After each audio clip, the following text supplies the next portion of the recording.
Herzlich willkommen zu 1000 PS TV von einer echten Winterausfahrt. Es ist wahnsinnig kalt, es hat glaube ich 2 Grad oder hat es überhaupt nur 1, weil da so ein bisschen ein Wind bläst da draußen. Es ist mörderisch und trotzdem ist es so, dass im Herzl natürlich wahnsinnig warm ist, weil die Indian Springfield ist zu mir gekommen und wir haben jetzt die ersten 300 Kilometer runtergespult. Und ich muss sagen, gute Wahl. Na, ich habe wirklich eine wahnsinnige Freude damit. Viele von euch wissen ja, ich bin ein echter Harley-Fan. Es ist schon sehr lang, eigentlich schon seit 2 Jahrzehnten, irrsinnig viele Harleys. Und Indien, das hat mir früher natürlich wahnsinnig taugt. Also ich bin früher nicht gefahren, weil die haben ja, glaube ich, aufgehört zu produzieren, irgendwann in die 50er Jahre. Und damals war sogar ich nicht auf der Welt.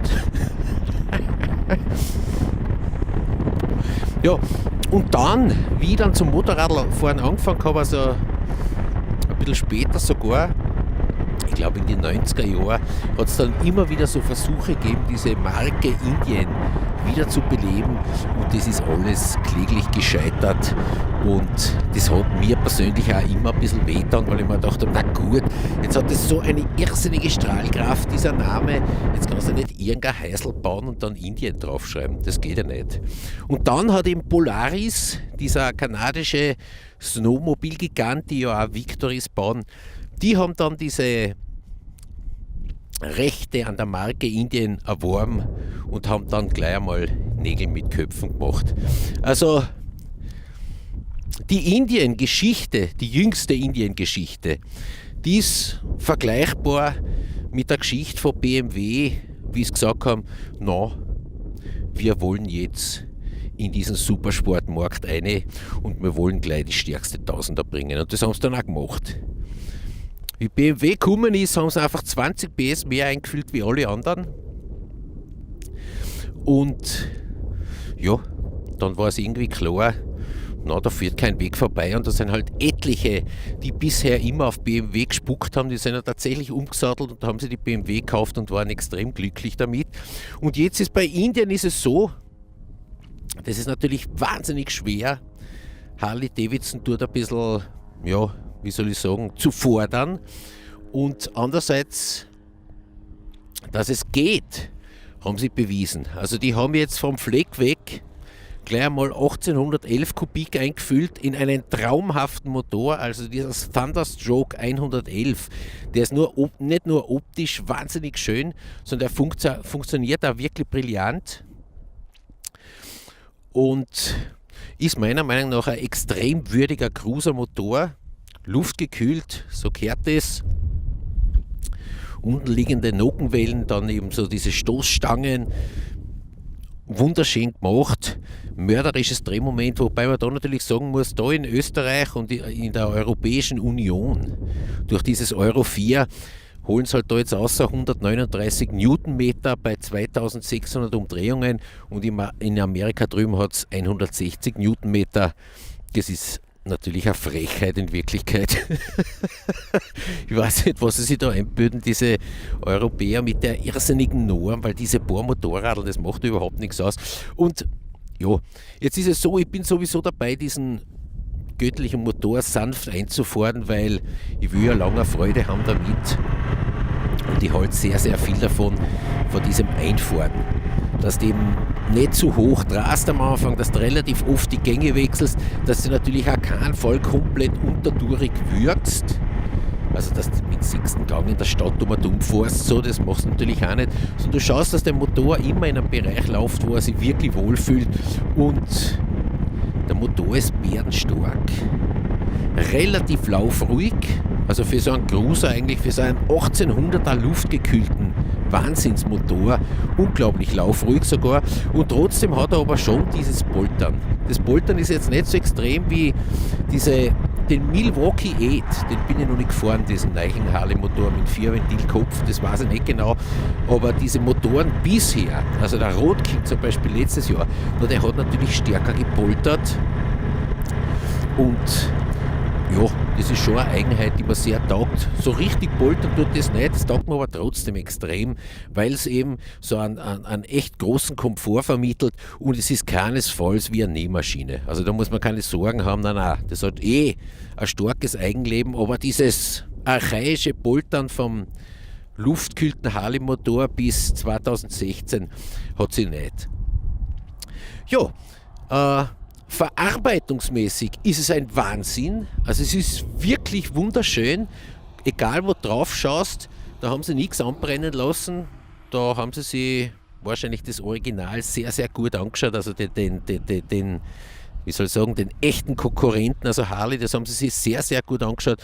Und da haben sie sich keine Blöße gegeben, sondern das Chrom ist ein Wahnsinn, wie tief das ist und wie schön das ist. Und sie haben natürlich, und das finde ich großartig, sie haben natürlich gleich eins draufgelegt. Also auch diese Armaturen da sind nicht Kunststoff, sondern nein, es ist echtes Chrom und jetzt nicht dieses billige Chrom, was du oft siehst, dieses verchromte Plastik. Nein, das ist alles Metall. Also wunderschön. Ganz, ganz großartig.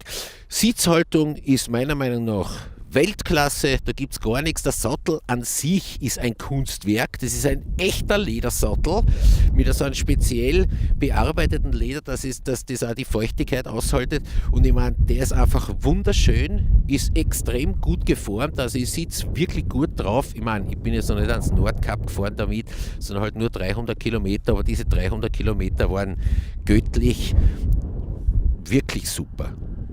Ja, was mir aufgefallen ist mir sofort aufgefallen, nach Habitäre Indian Springfield keine Schaltwippe. Also du musst ganz normal schalten, wie du halt immer schaltest. Auf schaltest unten rein und oben schalten, indem du dann draufsteigst. Und bei der Harley, das hat man schon immer taugt, diese Schaltwippe, da hast du nämlich auch können mit edle Bock fahren. Aber wenn du einen wirklich schönen Schuh hast, dann willst du nicht, dass da oben den Abdruck vom Schalthebel hast. Und diese Schaltwippe hat diese Indian Springfield jetzt nicht. Ich habe mir das angeschaut, möglicherweise geht es platzmäßig nicht so gut aus, vielleicht gibt es aber zum Nachrüsten, da muss ich mich erst informieren. Ich werde es allerdings nicht nachrüsten, weil das Fehlen der Schaltwippe auch einen großen Vorteil hat, dass du nämlich auf diesen Trittbrettern, die auch einfach Weltklasse sein, hast ein bisschen mehr Bewegungsfreiheit. Das heißt, du kannst den Kniewinkel ein bisschen ändern und wenn du weiter fährst, ist es sicher leibend, dass dann die Stellung der Füße ein bisschen ändern kannst. Und mit der Schaltwippe bist du dort eingeschränkt, weil du da mehr oder weniger drinnen gefangen bist. Also insofern hat es einen Vorteil. Was mir noch aufgefallen ist, bei den Harleys zum Beispiel, ist das irrsinnig leibend, wenn du blinkst und du fährst in die Kurven rein, also du biegst dann ab und fährst dann weiter, dann schaltet sich dieser Blinker automatisch aus, das hat die Indien nicht.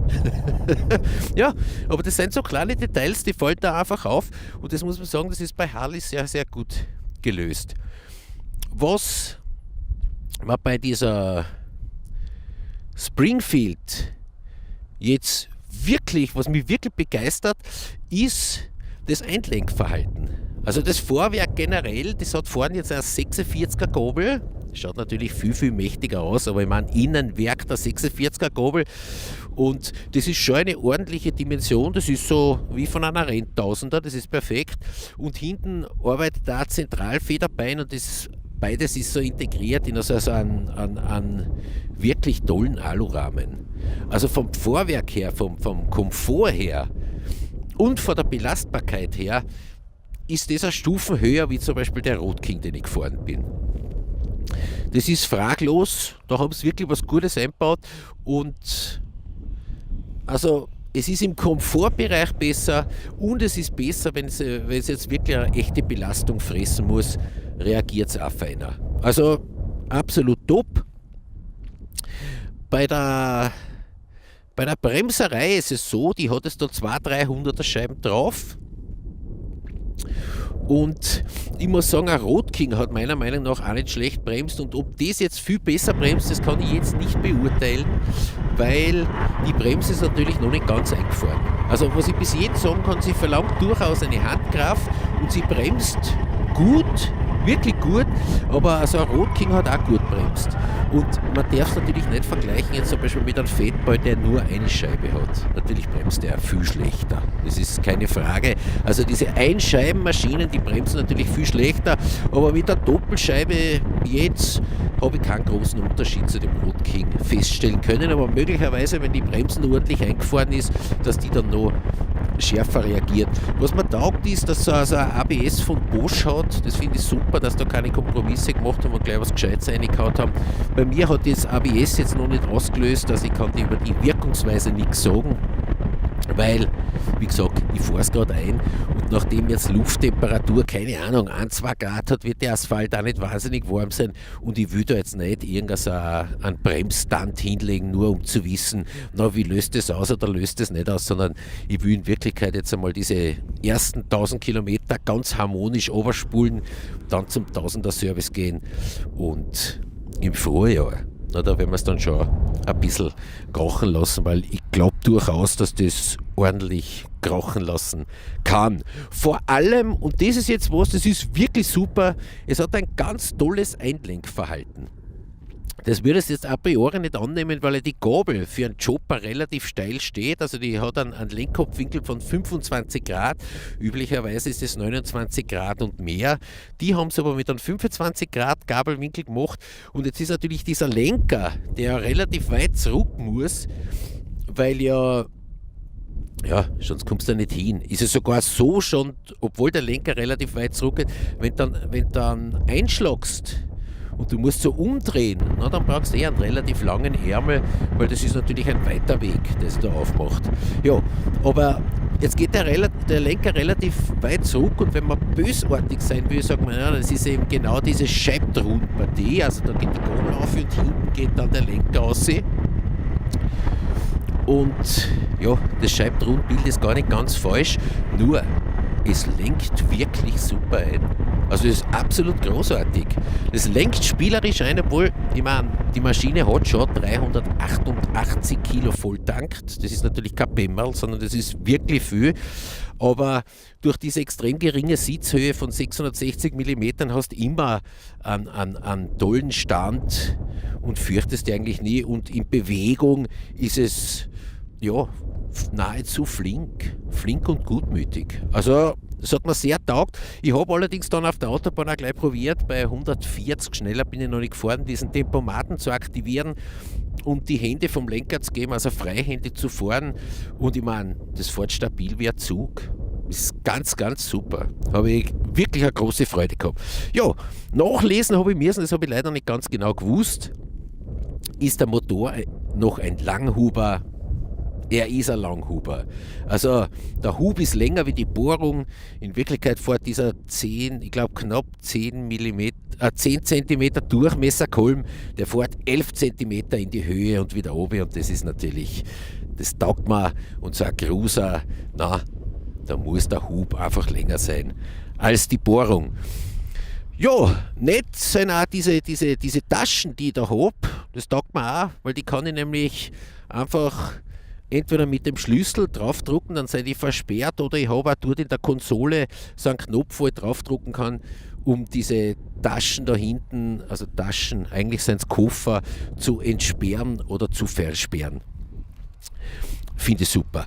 Ja, jetzt ist es so, wie gesagt, Indien, ganz große Freude. Ich werde jetzt in der nächsten Zeit, schauen, also sobald das Wetter halbwegs in Ordnung ist, sprich, sobald es trocken ist und kein Salz auf der Straße liegt, werde ich die 1000 Kilometer runterradeln, damit dann der Motor das erste Service kriegt. Ich werde vermutlich, das glaube ich schon, nachdem ich gesehen habe, wie die Amerikaner, dass die da 20 Newtonmeter mehr haben, werde ich dann tatsächlich diese ganz argen Knebel, die werde ich wahrscheinlich ausnehmen und dann einmal beurteilen, wie das ist, ob man da einen Unterschied merkt zwischen 139 und 160 Newtonmeter. Und die Frage kann ich jetzt schon beantworten. Na, da wird man einen Unterschied merken. Ich bin aber jetzt so auch schon wahnsinnig zufrieden, und wenn ich jetzt ein extrem gesetzesgetreuer Bürger wäre, wäre das immer noch ein absoluter Wahnsinn, und man muss ja nicht denken an das, was immer noch mehr gibt. Ja, Jetzt lass es fürs Erste gut sein. Ich werde demnächst ein Video aufspielen über die Geschichte von Indien, weil mir die halt wahnsinnig taugt. Und ja, von der Indian Springfield kommt noch mehr. Jetzt muss ich mir die Hand schon ziehen, weil so ein Wahnsinn, wie kalt das ist. Freunde, ich bedanke mich ganz, ganz herzlich, dass ihr zugehört habt und heißt bitte mit mir die Indian Springfield willkommen. Der Indianer ist da! Freunde, was ich noch nachtragen wollte, weil das eigentlich wirklich eine Erwähnung wert ist. Ich habe da auch das Gewand Samurai von Racer.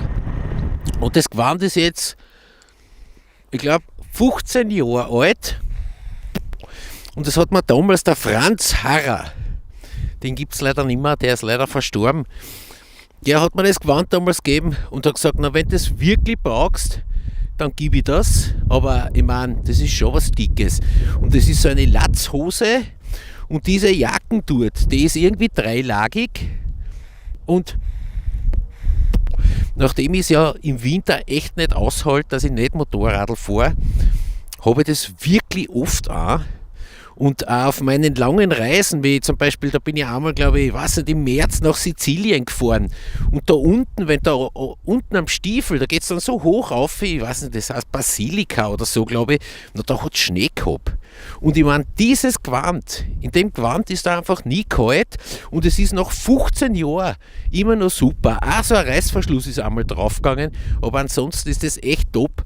Und ja, das möchte ich jetzt erwähnen, weil alles andere friert mich wirklich sehr, aber das ist einfach ein Wahnsinn. Das ist ein Wahnsinn. Und was ich auch noch in dem Zusammenhang extrem gerne erwähnen möchte, ich habe jetzt dort so neue Held-Handschuhe, die heißen Quattro Tempi, also möglicherweise 4 Jahreszeiten, ich weiß es nicht ganz genau.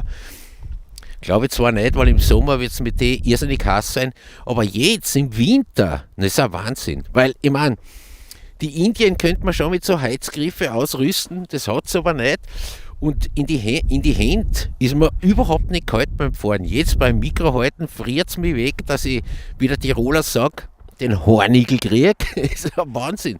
Aber mit diesen Handschuhen ist überhaupt nicht kalt. Und sie sind natürlich schon relativ wuchtig, aber ich habe trotzdem genug Gefühl. Kann ich wirklich empfehlen. Also, danke an Racer und danke an Held. Freunde, ciao. Jetzt fahre ich wieder, da wird mir wärmer. Ciao, grüß euch.